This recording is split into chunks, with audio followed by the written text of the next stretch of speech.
말레이시아 경찰이 김정남 피살 사건에 대한 중간 수사 결과를 발표했습니다. 사회부 김희태 차장과 자세한 얘기 나눠보겠습니다. 어서 오세요.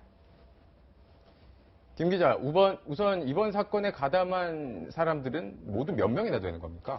네, 우선 이번 김정남 피살 사건과 관련돼 확인된 가담자는 모두 11명으로 파악이 됐습니다. 11명? 네, 그렇습니다. 기존에 확인된 베트남 여성 1명, 인도네시아 여성 1명, 여기다 말레이시아 국적 남성과 북한 국적의 리정철 4명입니다. 네. 이들은 모두 신병이 확보된 상태고요. 오늘 말레이시아 경찰은 도주한 용의자 4명의 신분을 추가로 확인해서 발표를 했습니다. 리지연, 홍성학, 오정길, 리재남인데요. 네. 모두 북한 국적의 30에서 50대 남성들입니다. 이들은 모두 김정남 피살 직후 13일 말레이시아를 곧바로 떠난 것으로 확인이 됐고요. 한꺼번에 떠났군요. 네, 그렇습니다. 이 밖에 신원이 확인되지 않은 2명도 이번 사건에 연루된 것으로 파악하고 추적 중이라고 말레이시아 경찰은 덧붙였습니다. 또한 말레이시아 현재 리지우라는 북한 국적의 사람이 네. 수사에 협조 중이라고 밝히기도 했는데요. 네. 추가로 확인된 용의자들이 모두 북한 국적으로 봤을 때 김정남 피살 사건의 배후에 북한이 유력하다고 할 수 있겠습니다. 자, 용의자들이 어디로 가는지 굉장히 궁금한데 혹시 어디로 도주됐는지가 확인이 된 게 있습니까? 우선 아직까지는 이 용의자들이 어디로 도주했는지는 확인되지 않았습니다.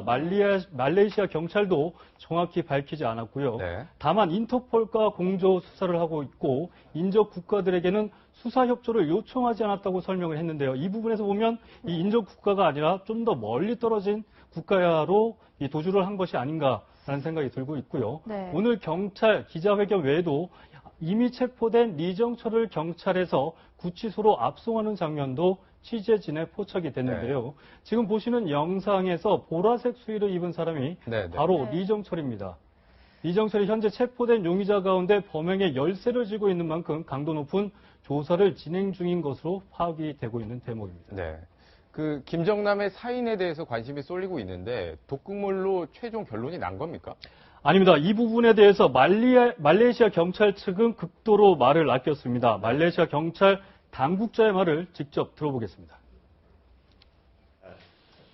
For toxicology test, and then I think in a very few days we will have the result. Okay. 보고서를 받지 못했다고 밝힌 건데요. 현재 독성 검사를 법의학자들에게 의뢰해 분석 중이라는 겁니다. 네. 이런 점으로 볼 때 말레이시아 경찰도 독살 가능성에는 무게를 두고 있는 것으로 분명해 보이는데요. 네. 다만 부검 결과는 시간이 다소 오래 걸릴 것으로 전망이 되고 있습니다. 말레이시아 당국은 이 사건이 중요한 사안인 만큼 모든 조사를 하겠다. 독성 학자들이 분석을 마쳐야 정확한 사인을 발표할 수 있을 것이라고 강조하기도 했습니다. 자, 그런데요. 북한 측에서 계속 김정남 시신을 요청하고 있지 않습니까? 인도를 해달라 이렇게 요청하고 있는데 앞으로 어떻게 되는 겁니까? 네, 이 부분에 대해서 말레이시아 경찰은 분명하게 입장을 밝혔는데요. 김정남의 친족, 가족들이 시신 인도에 우선권이 있다고 못 박았습니다. 직접 들어보시겠습니다. 네. Priority is to be given to the next of kin. That is the family, the closest family members. Okay? 네, 또한 김정남의 친족 가족들이 시신을 확인해야 정확한 신분도 공식적으로 밝힐 수 있다고 설명을 했는데요. 하지만 아직까지 말레이시아 측에 김정남 가족이라고 연락이 와 시신 확인 등을 하겠다고 요청은 없었다고 현지 경찰은 말했습니다. 말레이시아 경찰은 북한과의 외교 갈등 부분에 대해선 구체적으로 밝히지 않았지만 관련 규정에 따라 수사를 진행하고 있다며 북한의 무리한 요청에 대해 고려할 사안은 아니라고 강조를 했습니다. 네, 계속되는 수사 상황을 좀 더 지켜봐야 될 것 같습니다. 오늘 말씀 잘 들었습니다. 고맙습니다.